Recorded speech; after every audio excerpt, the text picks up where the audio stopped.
Welcome back to the diner for this edition of Burgers and Fries. With me, I have the Minnesota TimberWolf himself, Greg. We have the Deviluke from Danisan Studios, Mikey. And the man with the perfect face for radio, Tony. So you know that it's a thing when not only are there memes about forced diversity, but even South Park has addressed this. You have the latest trailer for a South Park special to be aired on October 27th, 28, where the main characters are all replaced by diverse women. And you know what the title of the special is called? Joining the Panderverse. Oh, I think I know what you're talking about. Yeah, it was focused on all the those females were some of the standing out Harvard Kenny. Right. So I think by South Park doing this, it's a sheer showing that pretty much everyone is over it. It's been obvious that a lot of shows and movies and even video games nowadays seem to be just having this whole diversity and inclusion just for the sake of it and making it the main focus. So, and of course, now that the South Park trailer has come out, you got all these idiots complaining about it, and they're calling South Park far-right-wing propaganda. Most of these idiots who say that or complaining were having their diapers changed when the show first aired. They obviously don't seem to understand that South Park makes fun of everyone and everything. They make fun of both sides.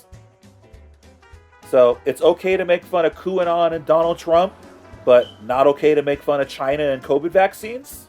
And as I do recall, they did get in trouble this year when they made fun of Prince Harry and Meghan. Exactly. It's okay to make fun of the side that you don't like, but God forbid you make a joke about pandering to minorities, even though it's been completely obvious to most people regardless of if they voted for the douchebag or the turd sandwich. So, did you guys vote for the douchebag? I think I voted for the turd sandwich. It depends who's who. Did you vote for the douchebag or the turd sandwich, Tony? Probably the douchebag. There you go. Okay, so I voted for the turd sandwich. Who did you vote for, Greg? Trump.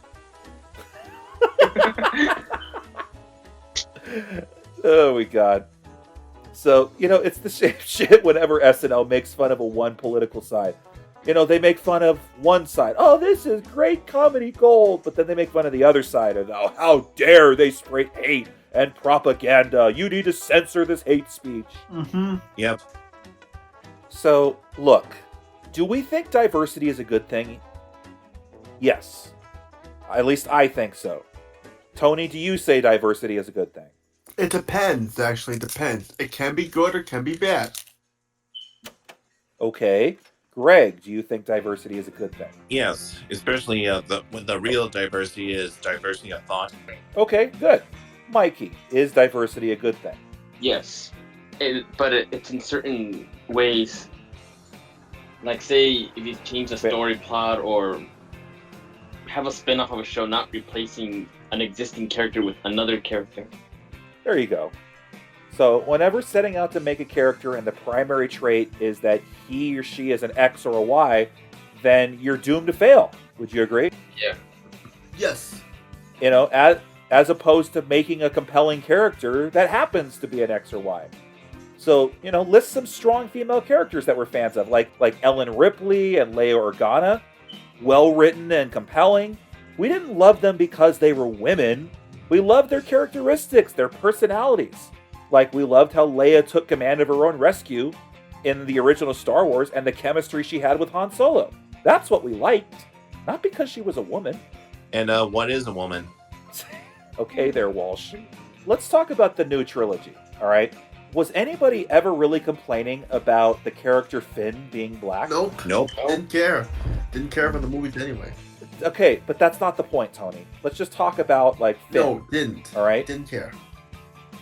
Okay, nobody cared about the fact that Finn was black. Why do you think that is? Because people didn't give a shit. They just wanted to see the movie. Okay, that's a good reason. But the other reason is because for those of you who actually liked The Force Awakens, Finn was actually a very interesting and compelling character. And, the same goes with Poe Dameron because it's Oscar Isaac, and he's pretty much awesome in everything he's in. It was pretty much the female cast that people had problems with. Why would that be? Beats me. Well, why do you think people had problems with Rey? Because she was a wannabe Luke Skywalker and stuff. okay, Luke Skywalker is somebody who has hope, sees the good in everything, doesn't give up, but he also has flaws and he has a journey. That's not Rey. Rey was made into an overpowered girl boss who never loses a fucking fight. Oh yeah, I think that's true. Yeah, Mary Sue character. Like, how is that interesting? Because she never loses. You wouldn't be interested in a character that never loses. In Episode 8, they made Leia into Leia Poppins, who somehow is more of a capable Force-wielding Jedi Master than Luke Skywalker was. And then they made Finn take a back seat so he could be bossed around by Rose Tico, and she was added in so they could pander to the Asian markets. And the less said about Laura Dern's character, the better. Pretty much everybody had problems with the female cast of the sequel trilogy. Somebody choking on their own dick there? What's going on? I have the Yep, you're definitely choking. Now Greg or Mikey, I know Tony didn't see it. I already know the answer, but did any of you see the Obi-Wan Kenobi show on Disney Plus? Heck no. No. Yeah. Okay, that's fine. Why do you think people would have wanted to see the Obi-Wan show when it was first announced? Obi-Wan Kenobi was in it. A classic character. And it's Ewan McGregor as Obi-Wan, and they're advertising, you're going to get Hayden Christensen back as Darth Vader. For some people, that's a selling point. Instead, this is what we got. Instead of Obi-Wan with Luke, we got Obi-Wan with 9-year-old Leia. And a lot of the focus is on a new character, Reva, who just happens to be a woman of color. What a lot of people did not like the Obi-Wan show because of the over-pushing of characters like Reva and Kid Leia, then you had all those, you're just racist and misogynist. Oh, please. We're not racist or anything. But it's like that Ben Shapiro meme where someone was like, where did it say the show had to be about Obi-Wan Kenobi? In a show called Obi-Wan Kenobi. Let's talk, but in terms of examples of diversity in comic book movie adaptations. Let's talk about two that nobody really complained about, all right? One of them was Michael Clark Duncan as Kingpin, and the other one nobody really complained about was Will Smith as Deadshot. Guys that are white in the comics, but obviously not white in the movies. In all fairness, in that Daredevil movie, Michael Clark felt like Kingpin, and Will Smith is Will Smith. Putting Will Smith in your movie, it's raising your profile, because he isn't a black megastar, he's just simply a megastar. We're not against diversity at all. We're not against black guys playing white characters. I would just say we're against diversity for the sake of diversity. Something like affirmative action. And do you guys think affirmative action is racism? Yes. It's racist or sexist or whatever, because, you're hiring or admitting people into colleges based solely on their gender or the color of their skin, or because there's too many of one ethnic group and not enough representation of a minority, and instead of basing it on merit and work ethic or SAT scores, they allow somebody who isn't as qualified in because it fits their diversity quota, or fighting racism with racism. Yep. I don't think that's the answer. And again, there's been plenty of roles where black actors were playing or something that was originally written for a white guy. Like Shawshank Redemption. You can't imagine Shawshank Redemption without Morgan Freeman. Samuel L. Jackson playing Nick Fury. Awesome. Tony, you would love this one. We love the Cinderella with Brandy in it. Yeah, we did. I liked it. I thought it was really good. And we didn't necessarily like it because they were black. We just liked it because it was a well-done thing. Right, yeah. Brandy and Vanessa Williams in it. That was awesome. So I'm not saying that things can't be diverse. In real life, do people travel and have sex? Do people mix? Yes. Yeah. Definitely. More so than people... So I'm sure if you look hard enough, do you think you can find a Japanese person in the Amazon jungle? No. Maybe, depends. You could. And in today's world, you're going to find plenty of minorities all over the planet, no matter the location. We're just saying race should not be a focus in this stuff. Oh, yeah.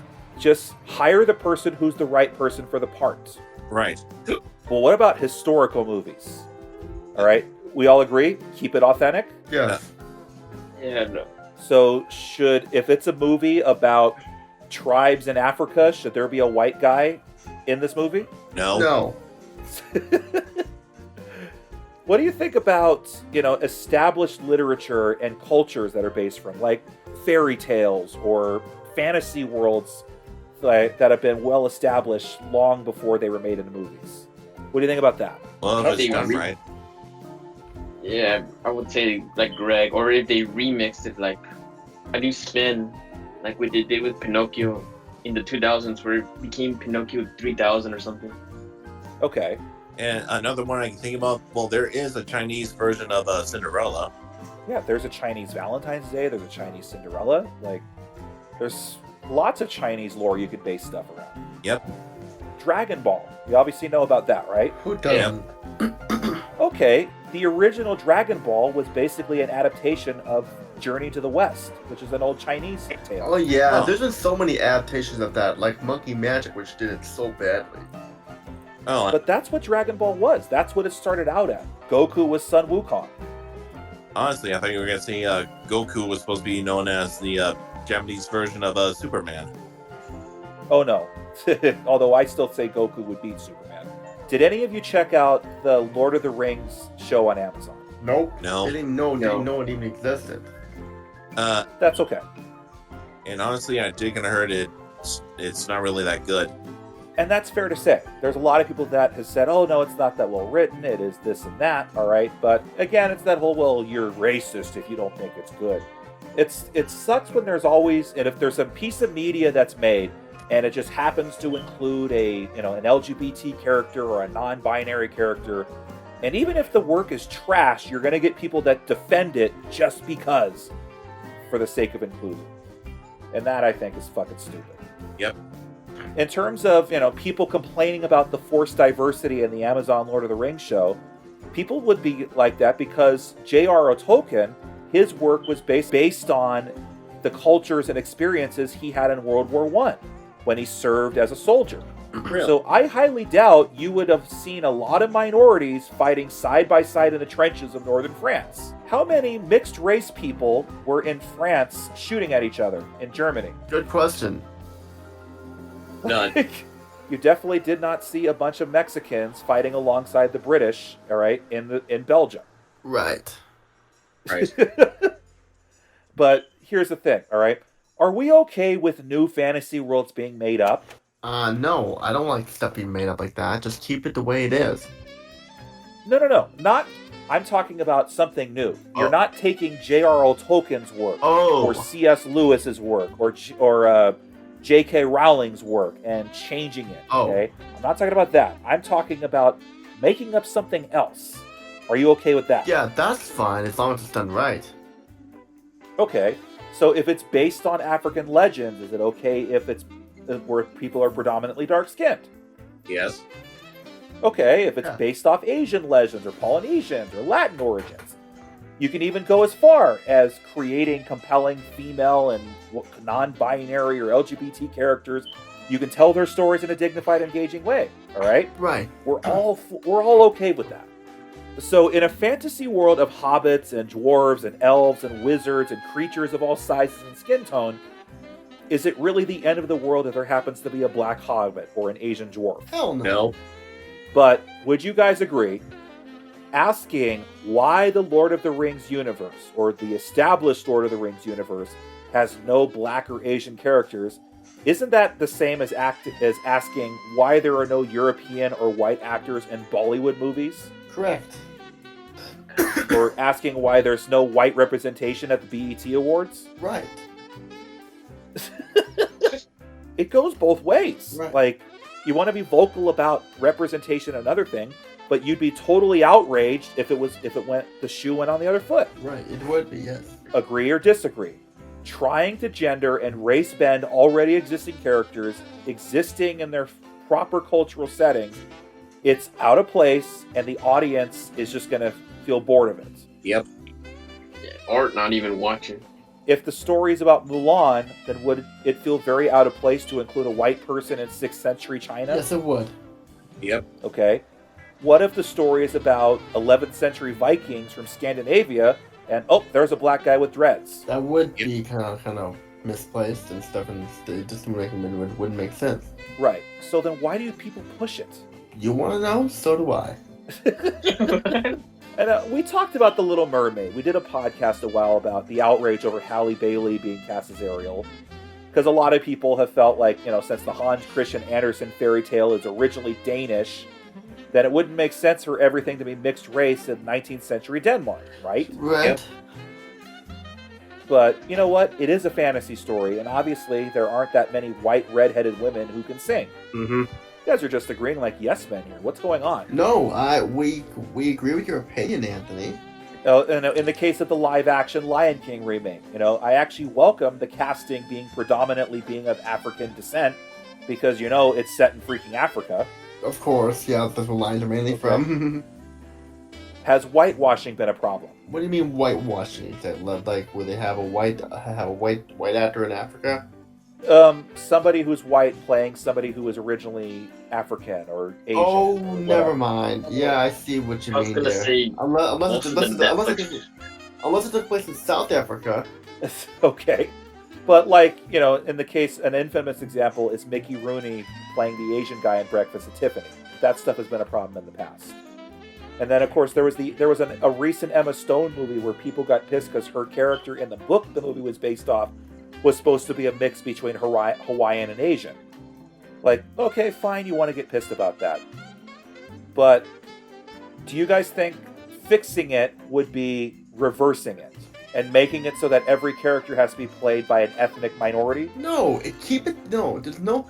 If it ain't broke, don't fix it. Exactly. Right. So if you want true inclusion, then make new movies, make new shows, musicals. Can you imagine what they would do with the? I'm gonna use an example here. You've heard of the movie Alive about the Andy survivors? Yeah, great movie. Yeah, I love it. I like the documentaries too. Imagine if they had like mixed races all across, and if they made like a new movie on that and stuff. When we know a lot of those actors were white Latin Americans from Uruguay, because a lot of those survivors were white, so they had white actors like Ethan Hawke and stuff.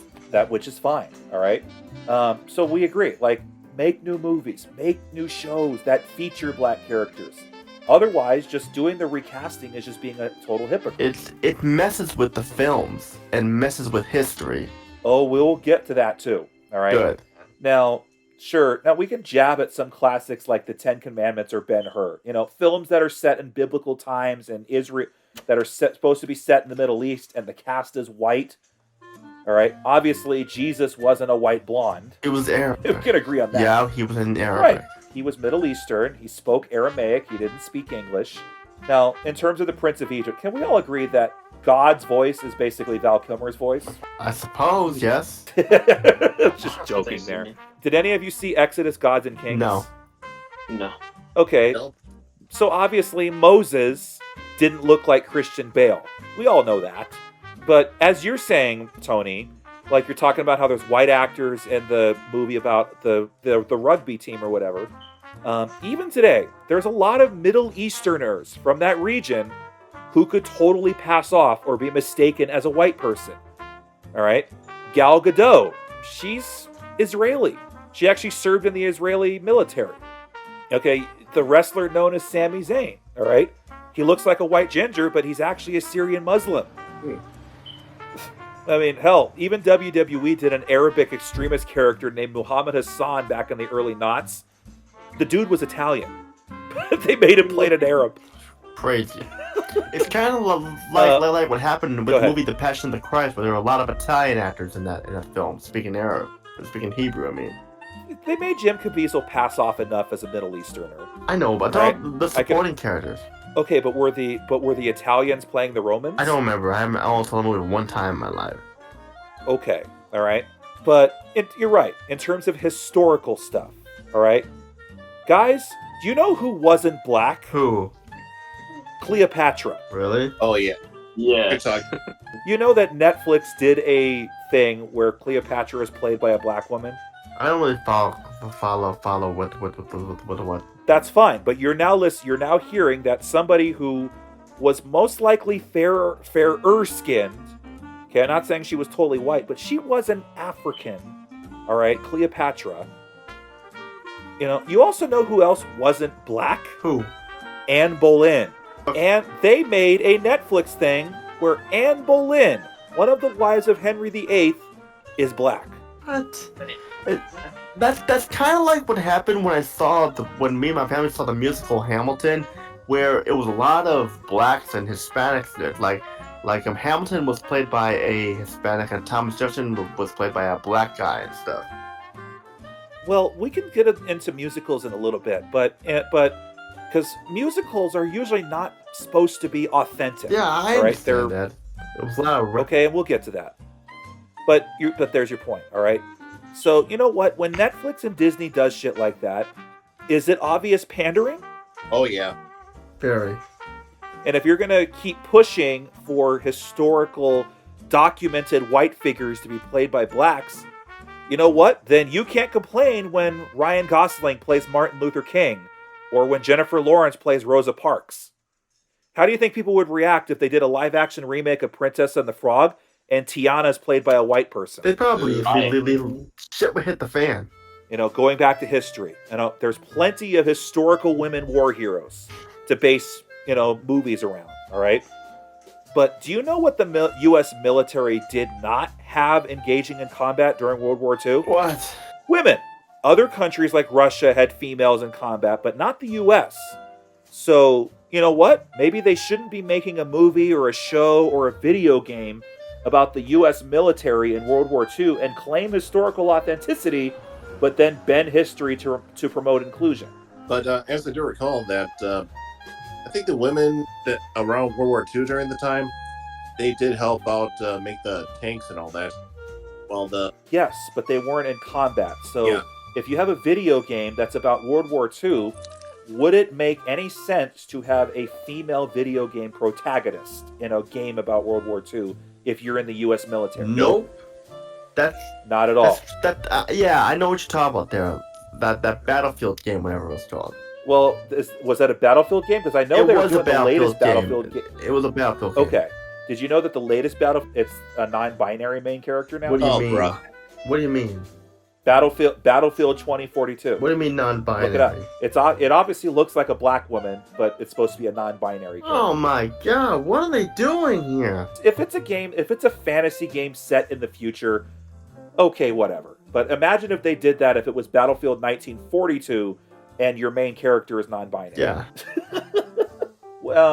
Tony, what do you think about the whole pronoun thing in Starfield? I never played Starfield. I have no opinion. You don't have to play it, but everybody knows about it. Where you can decide your pronouns at the beginning of the game. I think that's ridiculous. I mean, are they gonna be doing that for every game in the future? I mean, come on. I mean, what the fuck is this? It's just the player's choice, I guess. Yeah, so I'm not playing as a male or female. I'm playing as a they or them. Right. As a this or that. You can choose to be male, female, or they, them. Watch them pull that in future games. Well, I have heard that you're going to get people that say, "Oh, well, pronouns aren't that big of a deal. Come on, man, it's just a video game. You don't have to do it." But I have also heard that there's people in the modding community that have tried to take that out, and Nexus mods won't allow that mod to be downloaded. Oh. Like in Skyrim, I remember seeing a lot of those things where they remove certain cool mods. Well, basically, they're not allowing somebody to have the mod that removes the they them pronoun. That's just one thing. It's not like they're putting like something copyrighted. Like say they make a whole map of Star Wars, and then Lucas doesn't like or Disney doesn't like how they're using it. But it's truthfully the only really things I would use modding for is like if I don't like the hairstyles in Fallout 4, great, I can have a long hairstyle. I can have a ponytail style for my character. That's mostly what I use when I used to play Skyrim. It's just hairstyles and then traveling to new places. That's what's been going on in the world of video gaming, Tony. You're supposed to be the gamer of this, and how do you not know about it? I don't PC game or play an Xbox.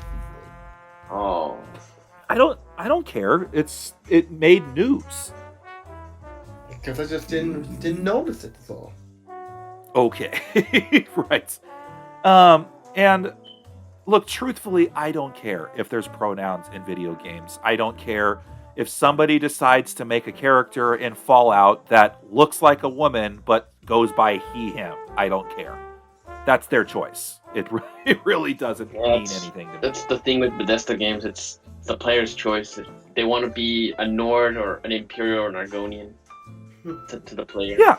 And, people called Hogwarts Legacy, if you support that game, you support transphobia because of J.K. Rowling's stuff. But you could make... That game looks cool. But the thing is, it's not... and that's not even a Harry Potter game. You can make it as any way you want. You want to make a trans character in Hogwarts Legacy? Go right ahead. And again, it's a fantasy game. It's a futuristic fantasy or whatever. But yeah, if they decide to make a game about World War II and all of a sudden it's a they-them guy, like, guys, that was not a thing in World War II. Unless you're going to do like it's an alternate universe, all right? Kind of like how Fallout's universe is the 1950s that went into an alternate timeline. Then I could see them getting away with that, all right? But if they want to claim historical authenticity, no, that's not going to fly. Yeah. So, Tony, you mentioned something about musicals, all right? So you saw Hamilton, all right? Now, what is Hamilton really about? Alexander Hamilton, Thomas Jefferson, all of them. Okay, but is it supposed to be based on a true story? Yeah, it's supposed to be based on his life and everything. But it's a life in musical form, okay? So you're never going to get a true story if it's a life based on musical form. I know. And then last time I checked, the music in Hamilton is like rap and stuff. Yeah. So why wouldn't there be blacks and Latinos in that? How'd you know about that anyway? Because I actually do enjoy musicals. I love Phantom of the Opera. I love Les Mis. I love Wicked. All right. I've seen Jersey Boys and Book of Mormon and Hamilton. There you go. But anyway, okay, Hamilton, okay, it's not exactly supposed to be a true thing, all right? Especially if it's supposed to be based on 18th century and the music is rap, okay, that's not authenticity, all right? So, okay, you want to include diverse characters? Knock yourself out. It's a musical fantasy. So there's really no issue with there. All right, Tony, have you ever seen or sir, have any of you guys heard of Jesus Christ Superstar? Yes, that's one of my favorites. That is where they got the Great musical. All right. So what versions did you say? No, I was about to say that's where they got the idea from the Super Mario Brothers song, the Superstar or Starman. Okay. Or where Marilyn Manson got the idea for Antichrist Superstar. Yeah, I've seen that one. That was a good one. And I actually saw a performance of it at a high school when I was 13. Yeah, okay, so you've seen it. Okay, did you see any of the movies? What do you mean? Yeah, I saw the original movie. The 1970 one. Okay, where it's it's a white guy playing Jesus and a black guy playing Judas. Right. Nobody was really complaining about that. Nobody cared, but nowadays they would care. Right, and even though the performances are well done, all right? Right. But there was a recent one where it was a recent Easter special where the two lead roles, Jesus and Judas, were played by black men. One of which was John Legend. Did you ever see that? No, I did not. But I remember when I went to go see the play, see the play version of at this high school, Bishop Noel, a woman was playing Judas. Oh God, I've seen productions of Peter Pan where Peter Pan was played by a woman. There was even the Peter Pan movie where she was played by Mary Martin, or he was played by Mary Martin. And I've seen The Wicked Witch of the West played by guys. Like, it's fine. All right. I guess what we're going at is like, if you're gonna go for authenticity, or if you're gonna base something on historical context, then please, cut back on that forced diversity thing. Like with Jesus Christ Superstar, it's meant to have a bunch of anachronisms in it. All right, it's rock music. Rock opera. Yeah, it's a rock opera. Kind of like Godspeed. Exactly, or Godspell, you mean? Yeah. So if two characters are played by black men, awesome. If Judas is played by a woman, great. Let it. It's theater. You suspend your disbelief, okay? And you don't care. Right, you just don't care, all right? That's how I wish we would be like for pretty much a lot of stuff, all right? we want to not care if there's a diverse cast in movies and TV shows nowadays, right? We want to not care. Right. But why do we care? Well, there's going to be a time where the actor or actress is going to be a total bitch or an asshole by saying something like, oh, if you don't go see this, you're either sexist or racist. That is a good point. And then you have some actresses or whatever saying, oh, this movie was not made for white men. So if you're a white man, don't go see it. Hey, dear Lord. In the case of, the romantic comedy Bros, which was about two gay men, nobody went to see it because they weren't interested. And heck, even there are gays that are saying that movie wasn't even good. And while we did mention about the Super Mario Brothers, I do remember that after the movie premiered, there were those that were saying something like, oh, look at this scene. Bowser is showing interest in Luigi or something. What? We've seen the movie. That's not even the case at all. No. And, they wish that you got the Twitter weirdos saying that, oh, I wish that Luigi was gay or something. Oh, brother. It's a movie about two Italian plumbers in a world where people are mushrooms or creatures and anthropomorphic turtles. Like, what more diverse do you need? Exactly. And it's kind of like when you mentioned in your rant about Hogwarts Legacy. It was after when you mentioned about Dumbledore being gay. And, yes. You want to say the line? You say it. The fuck do you want Dumbledore and Grindelwald to do? Do you want to get matching condoms in the bedroom and do lightsaber duels? Like, you had people that were like, oh my god, they need to confirm that Dumbledore is gay in the next movie or I don't care. What? Like, can we just tell the story, please? Like, even the creators were basically like, please just let us tell the story. Yes. Oh god. So I think that is why there's attention toward the whole quote unquote forced diversity thing, is because of stuff like that. And I think if there weren't a bunch of weirdos going on and on about it, I think we really wouldn't care if the cast were diverse, right? Right. Mm-hmm. We would suspend our disbelief if Ariel is played by a black woman, or if Christine in Phantom of the Opera is played by an Asian, even though it's 19th century France. Like, we'd be fine with it because we appreciate the performance, right? Right. So thank you so much for this, gentlemen. Our diner is closed. You don't have to go home, but you can't stay here. I'm You have Desert to Cow go. 22. Thanks for listening.